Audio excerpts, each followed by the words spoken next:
All righty. Thank you, everybody, for your patience as we were getting everything started. As most of you have been able to join us before, this is intended to be an opportunity for everybody to share some of their best practices from last year.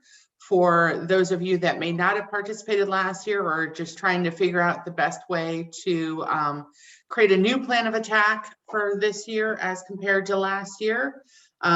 These are intended to be tools that you can consider and implement yourselves. I want to reiterate, because I think this kind of came up in a conversation after the discussions with Urban League and with the Metro Parks. We've kind of laid out a couple different strategies from different organizations. So we have, Neighborhood Alliance next week. We have Blessing House today. We had Urban League earlier in the week and Metro Parks last week. I don't want to have anyone feel overwhelmed in the thought that they have to do all of these things. Pick the thing that works best for you. To kind of rephrase something that Asada said in the Metro Parks presentation about the timeline for the video that you're able to do or the speaking that you're able to do day of. Treat this like the Super Bowl and make sure that one thing you do is absolutely spectacular. Don't feel like you're overwhelming yourself with the idea that you have to take something from each of these things and do 5 different things. Everybody's unique. Everybody has unique audiences. These are just really intended to show the different ways that you can brainstorm and take some of these techniques, make them your own, and go off to the races with them. Full throttle with your own donor base, with your own constituents, with your own things that matter most to you and the messaging that you want to get across to your donors and to the community. So with that, I want to thank again Donna from Blessing House for making herself available today. And Donna, I will let you go ahead and begin your discussion. All right. Well, thanks, Laura. We certainly appreciate the opportunity to be a part of this great event again. Having that first year, not really sure what was going to happen or how it was going to happen, it was a blast. We had a lot of fun with it. As you said before, when we had a chance to do our video, since we were doing it for our capital campaign, Sister Mary said, why don't we just go ahead and do ours from the construction site? And I remember it was really windy that day and it was a little hard to hear, but those are the kinds of things, just kind of thinking outside of the box that I think really makes a difference and an impact on an event like this. And it's going to be even better now because people are familiar with the term, the day, the branding, the graphics, all of that is just going to make it better as it grows. So a couple of the things that really work for us that I would like to highlight is that it's important to connect the agency branding with the Connect to a Cause branding. Britt did some great things as far as sending us in the toolkit where the Blessing House was incorporated into the Connect to a Cause. And so we were able to incorporate those logos and those graphics into some of the things that we did, whether it be our social media, website, or whatever. So right off the bat, to find those graphics that connect the agency to the event, I think is really important. Because then, you're going to use all the different methods that are available to you to get the information out to the public. So that might be email blast, your website, your Facebook page, your Twitter, whatever media you're using to get that out. If from the very beginning you can use something that is recognizable, I think that's going to be important. We talked about advanced publicity, and we started, dropping things, I think maybe like a month before, but really those last 2 weeks leading up to the event was when we really started promoting. And, everybody's got a different opinion in terms of marketing and how much you should be putting yourself in other people's email boxes. We've always kind of restrained ourselves because we don't want to get unsubscribed from people's lists. So we just kind of saved the email until the last, because the other thing we wanted to do with our emails was make sure that there was a link to the page where the donation was to be made. That's critical on everything. Every piece you put out has got to have a direct link to the page, because people want to make sure it's easy, to make donations. One of the things that really worked for us too was the competition, that we had. And I don't know if others have spoken of that, but last year there was a competition that involved the greatest number of donations made and the greatest amount of money collected. We knew right off the bat as we were watching that we wouldn't probably win, so to speak, but we had a blast saying, hey, come on, help us, and get to that point where we were going to, do well with that. And the competition just was kind of a fun thing that day, because we stayed on top of it all day and we're watching things. We were able to put things out all day. So just being able to monitor the status throughout the day and send out messages and tweets and things like that is really kind of puts the fun into it. So I would just really recommend that somebody is made available during the day to keep an eye on things. There's friendly competitions even among agencies that you can do and say, hey, help us beat Second Harvest or get, whatever. So I think that's one thing, even ahead of time, maybe you want to challenge another nonprofit and whether that would work for you or not, whatever. But I think the big thing is to try to bring in some unique ideas. And when we had our original conference, I think it was the Wellington group that said they gave out like a free membership. And I thought, that's a great idea. So what we're going to do is we are going to offer a drawing to one of the donors for 2 free tickets to our Rockabye Ball. And what that does is it gives us a chance to offer something substantial. That's a $250 value, but it also allows us to promote our Rockabye Ball. So, we'll be able to talk about the ball and what we're doing, but because we get a couple of weeks after the event, a list of everybody who's donated, we're going to promote that from the donor list. We will arbitrarily select an individual to get 2 free tickets to the ball.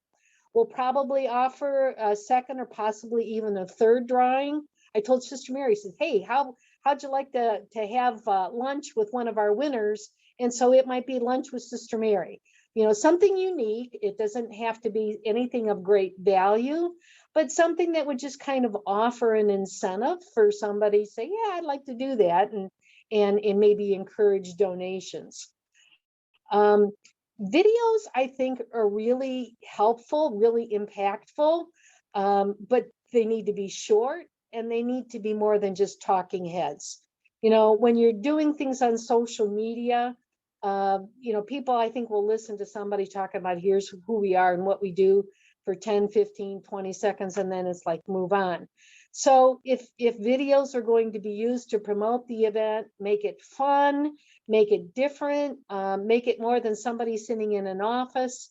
Yes, we want everybody to know what we do and how we do it, but there's got to be some heart pieces that goes with the head pieces. And I think that if we can find ways to make it unique, to make it fun, I think that you're going to get people's attention. People are going to watch it. And that even goes into the video or the live stream, that's done during that day. Then if more can be offered than just sitting at a desk and say, here's what we're doing. I think you're going to keep people's attention a lot more. I think it's very helpful. So that 75% that does not go to the endowment is targeted for a specific purpose. I think people are more than happy to give for operations, but if you can give them something or some program that this is going to support, I think it has a greater impact. Last year, we used our capital campaign. We had the building being constructed in the background. People could see this is where their donation was going to go. This year, we're talking about it being for a new van. And the van that it just died is sitting on our property with a flat tire. I think we may just do a picture or a video. Here, this is what we've got to take our kids to school. We need help. The visuals make so much difference. If they can see this is what we have and this is what we need, I think it's going to make a big difference. Yeah, this is true. They're not making this up. And I think people also like to know that it's going to go to something specific, and that might help also.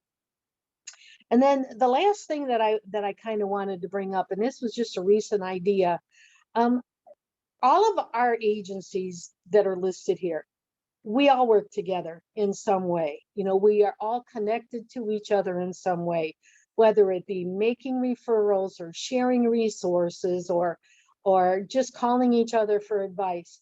And I don't think most people really understand how much that happens. So I had a text conversation with Alicia Foss over at Neighborhood Alliance last night. And I said, wouldn't it be cool to do some joint videos? And she's like all over this, real excited. So one of the things we talked about doing, because it was in the paper yesterday about they are going to be expanding the Haven because of the big need that they have. So one of the things we're just kind of kicking around is having a short video of Sister Mary taking her construction hat and handing it off to Alicia and just saying, here's some of the things we learned in our construction, and here's what some maybe tips or pointers or how we could work together to help you guys as you're going into your big renovation project. So I think there's again opportunities to get together. I recommend highly the CEOs of the organization doing as much as possible to talk to each other. 1 minute, 2 minute videos that can be posted in different places and shared.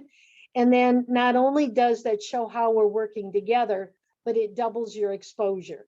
So if you have 2 or 3 people from different organizations together, and each person is sharing that information on their own social media, you've doubled or tripled your exposure. And people love to hear how, in fact, everybody does work together. So this is just a new idea that we are in the process of looking at. There are several organizations we would like to approach that we've worked with in the past to see simple videos. It's pull out your phone, do the video, maybe a little bit of editing and post it. Doesn't need a lot of money. It just needs somebody that knows how to shoot a video and upload it. So those are some of the things that we're looking at for this year, some of the things that have worked for us in the past, and open it up for any questions, comments, or conversation. Thank you so much, Donna. Those are such great ideas. And I just want to restate what you were saying about, having a purpose to direct those dollars towards. The Metro Parks mentioned last week about a large part of their focus is going to be the raptors, because of how they've been impacted with the care and feeding of those animals in light of COVID and the resources that just kind of diminished that they relied upon for some of those services to their raptors. So it's great to have that tie-in. I wanted to quickly just, reshare with everybody so they have it, the link to the participant info. Don't forget that those tools are there for your use, and definitely don't forget about that ability to tell your story. We do have the login page there, or the sign up page there for the Facebook Live interviews. A lot of those have not been snapped up yet. So, make sure you take advantage of that opportunity to be able to tell your story live. There were a lot of cases, I remember specifically even with Blessing House, where we could see a visual uptick in those donations after the organization was online and spoke live about what they were working on, what they were doing, how they were impacted, and how these monies can help for their betterment. And once again, don't be afraid to talk about the idea of, the endowment as well as the direct funding. If you're an organization that's planning on using the day as how you're filling your endowment coffers. Make sure everybody knows that. I mentioned to the other groups, we have a nonprofit that's participating in Connect to a Cause where they've had somebody step up, and that anonymous donor is going to do a 1-for-1 match for everything they raise that day. And all of that match is going to be going for their endowment. And they're doing that match up to $25,000. So, if that's something you're trying to push, if that's something that you have a board or a donor that is supportive of the work you're doing with the endowment as well as your direct funding, you could even support the 1-for-1 match with the direct funding aspect of it. Make sure you utilize those opportunities to get people engaged and excited about how people can contribute, so that you can promote through the day. Hey, we've got a 1-for-1 match, or we've got a 2-for-1 match, or we've got a, whatever else some of your other donors are going to be willing to do to help spur that giving. Urban League talked about just $5. Their whole campaign was based upon just $5. And that adds up. So it doesn't have to be big dollars, but just any dollars can help through the course of the day's events. Does anybody have any questions for Donna about, her practices that she incorporated last year, aside from what she had mentioned already?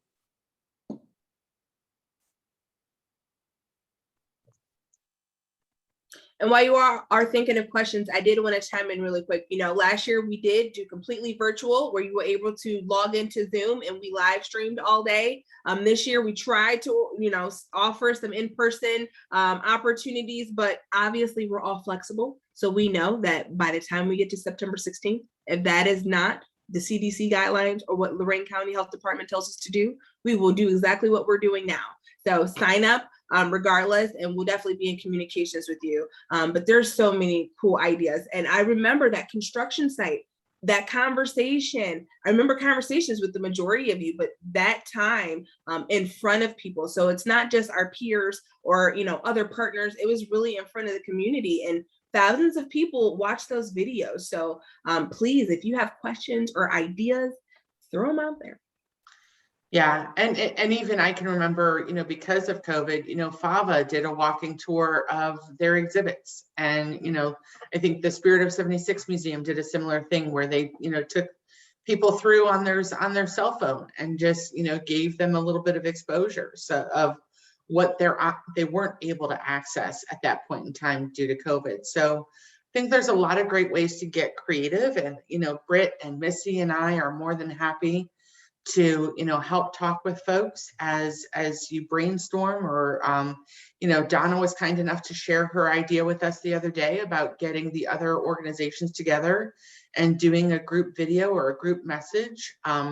This is definitely a time where you're leveraging not just your own bandwidth, but the bandwidth of everybody else, and everybody is truly rising the tide for all boats. So any ways that you can find to collaborate or even compete, like Donna mentioned, we've got a couple of school districts that are clustered together and participating, and we're trying to encourage Avon to challenge Avon Lake and to challenge North Ridgeville about each of the school districts and which of the school districts can raise the most money among the three of them. Or Firelands and Amherst that are right next door, that how can you piggyback on those rivalries from the school perspective, but also too from a nonprofit perspective. How can you make this fun and entertaining, and how to keep the donors inspired and participating, or even the folks that aren't your donors yet but have the potential to become your donors through the course of the day. How do you get them interested and get them engaged to where they will go and add to their contributions that they've already done and include your organization? So we've had great attendance here. I want to thank you guys. Are there any questions or any other best practices that anybody else is brainstorming? I know there's a couple of you that have been on, for 2 or 3 of these. So is there anything that you guys are noodling over or thinking about that you want to share with, in your own thoughts of strategizing for this year?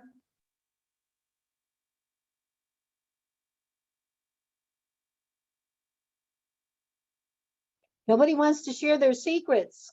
I'm gonna be sharing next week, so. Yeah.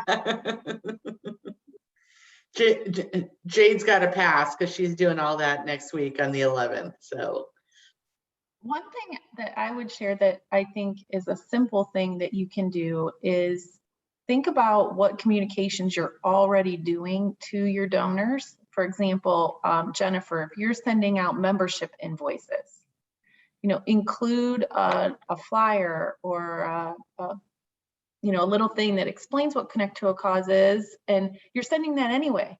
So the only cost you have is the paper that's being printed on. You're sending the stamp anyway.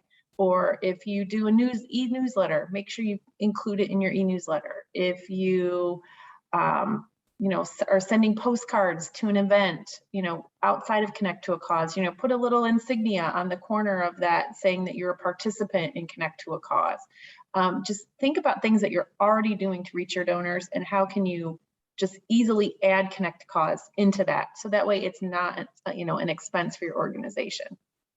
Missy, our membership letter has Connect to a Cause in it. And we just dropped off the other day, we dropped off things for the chamber for the new teachers luncheon, and everyone had a postcard with the QR code for the day. So, yeah.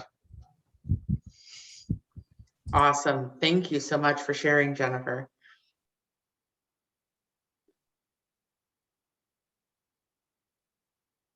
One thing I'll say too, from kind of a data or a web perspective, is that make sure you include a link on your own website to the People Who Care website for that day, because some people will know about the event and they know they want to donate to your organization and they will go to your website looking for it.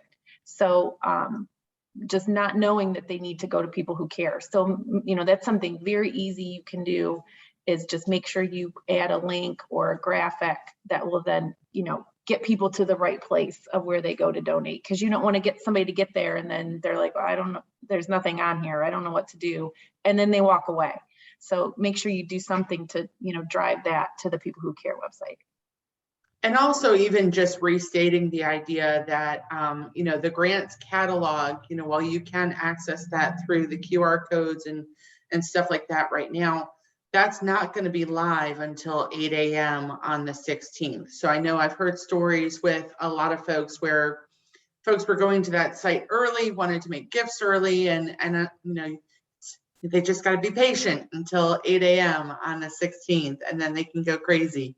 But, and I know there's been folks that have kind of created little tutorials about, okay, this is what you're going to do. The grants catalog has a search feature. So, with 65 organizations, that's a lot to scroll through. So make sure they know that they can use the search feature to, shortlist your organization quicker. We've talked about before, if you're going to send out the paper mailers and the check form, go ahead and put your organization at the very top of that list so that you're already counted on that check form. There's a lot of different ways to integrate all of this and get everybody engaged. So, so we look forward to seeing, everybody's creativity and hearing more about, the next level of success stories after this year. And some of the feedback we've gotten before, some of the organizations that were very successful, they really utilize their board, right? So as an organization, you're having your staff, we're competing, we're checking the sites, we're doing all this stuff, but your board are really advocates for your organizations, and they have networks that go, places and beyond. And I think during the Urban League presentation, they mentioned that they had people outside of Lorain County who were donating. And so if you ask on your board and your committee members, whoever, your volunteers, to make sure that they're sharing your post on social media, if they donate, ask them to do a testimonial or something on your page. This year, we do plan on having quite a few interactive things on the Community Foundation site. So, if we're at which organization are you donating to? have them hop on there and say your name. So, there's just more buzz going on that day. A lot of people, Donna, I'm not sure if you know how many new donors you had that day, but a lot of people, your name being on there and people recognizing you, maybe they don't know a lot about your organization. And because they see people speaking about you or posting about you, they're intrigued to go look and see. And I don't want to point the person out who's on the call, but someone had a really good idea about inserting a link on the grants catalog page to a video. And so, you read about what this organization is, but then you can click and you can see a whole video that tells you why. So sorry, Missy, I probably just gave a lot of people ideas and they're going to be emailing you, which is fine. But, I hadn't thought of that. And you asked if that was possible. Heck yeah, it's possible. So just think outside the box and figure out how to get your organization out there. And I'm happy to try and do anything that will help drive more donations to your organization. So if somebody wants to do that, or somebody has a different idea of what to put in there, we can't always make it work, but if there's, I'm willing to try and see what we can do with the grants catalog. So. Yeah, and thank you everybody for your grace so far, because with this only being our second time doing this, we're still on a learning curve, but there's a lot of learning that goes on with these. I spoke with somebody the other week that's part of the Central Texas Community Foundation, and they cover 20 counties. They've been doing this for 13 years, and their donor base of participating organizations is 3,000 organizations. And they're still on a learning curve with different things. There were things that I shared with her that she's like, oh my gosh, that's awesome.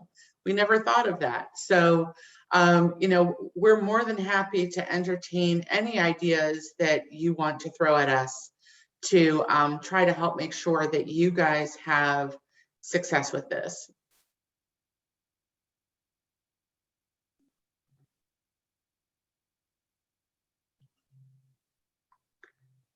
Anybody else have any other questions? Feel free to put them in the chat if you don't want to necessarily unmute and speak. I know we're catching everybody in lunchtime, so they might have a mouthful of sandwiches or chips or something like that. And I don't want to make you talk with your mouth full, but feel free to add to the chat. Or Donna, anything else that you want to share just in general about what's been going on with Blessing House?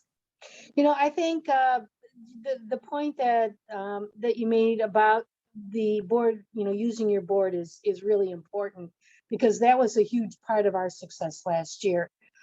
We really, encouraged our board. We kind of pushed it with them. Again, I think because we were in a capital campaign and that was such a big focus for us at the time, the enthusiasm was already there, and it was just kind of like one more way to get people to participate. But I think personal invitation makes a big difference. When you said, somebody outside, we had somebody from California that actually donated, and it was somebody that we knew that made the donation that we started talking to, and he got very interested, and he said, I've got a friend that supports causes like this. Let me see if they would help. And he sent, and she donated $100. So it's, there's a lot of value in doing blasts in general, but there's also a lot of success that comes through personal contact. And so for people to reach out to individuals that they know, and the bigger that web can be, I think the more success you'll have. If people are invited to participate individually as much as possible, I think that's a huge advantage. Yeah, I think we saw a lot of instances just in general conversations where, donors donated specifically because they were asked to do so. If they weren't asked to do so, then they didn't necessarily participate in doing that. So, make sure you're getting those asks out, make sure you're hitting your checklist on who you want to reach out to. And once again, promote the idea that they share it with a friend. I mean, I hadn't really thought about it till Paris mentioned it last week, or earlier in the week, but there's a lot of folks that I know that don't live locally. But if I were to say, hey, this is a great cause that I know is similar to something that you support in your own backyard, then they probably would. They probably would make a, you know, a small donation to that. And every dollar counts at this point in time, not just because of, you know, whatever matching you might be able to get from your board or other donors, but because of the pooled match as well. I mean, there's $42,000 that's going to get shared among the nonprofits. You know, our goal is $250,000. If we meet that goal, that's, you know, a 16% bump that everybody's going to be getting in their donations. So the more you raise, the more you get added to that percentage. You know, and you know, it's hard to gauge where that's going to sit at the end of the day, but fundamentally, you know, it's not a 1-for-1 match, but it's still a match. And it's still something that's going to add to your bottom line with what you raise. So, you know, being able to share that information, use those different ways to spur that giving, even if it's not a 1-to-1 match from a board member or another donor, you know, you still have those other things going on where you can create that awareness, that call for action on that day of. That's very important. And the other thing that we added recently that, you know, don't forget about these. Think of the folks that you know that have donor advised funds. If you don't already have a tracking system for donors that are giving from donor advised funds in your donor list, you need to create one. And you need to start targeting those people, because those people can go in today and make a grant request for those funds to go from their donor advised fund to Connect to a Cause. And that check will be held until Connect to a Cause Day. We're not processing those Connect to a Cause checks until that time. We just put on our website that if somebody is making a donation from their donor advised fund that day, so long as they send us the email confirmation of that donor advised fund gift from Schwab or Fidelity or whatever the case may be, you know, we'll honor that as a Connect to a Cause donation on the day of, so long as we get that by 8 o'clock on the 16th. So don't forget about your donor advised fund donors that, you know, you are getting gifts from donor advised funds, because that's money that has no other place to go but to charity, and they're just, you know, waiting for opportunities to utilize those funds. You know, well, there's one other comment I think I'd like to make, and that is, as much as possible, tell your stories. You know, I think the impact stories that we all, you know, like to hear and see, and that we as providers hear ourselves, are the stories we need to share with the community. So if we have a client or a family or somebody who is willing to talk about the impact, that if we can find some way for them to tell their story, which, you know, in a short video or something, again, we can all sit here as agency representatives and say, this is what we do, and this is how many people, you know, but they want to hear the stories. And it's those heart pieces on a day like this that make a difference. You know, I think of Greg over at the APL, you know, and having those cute little puppies and kitty cats, and oh my gosh, you know, how can you not want to give to him?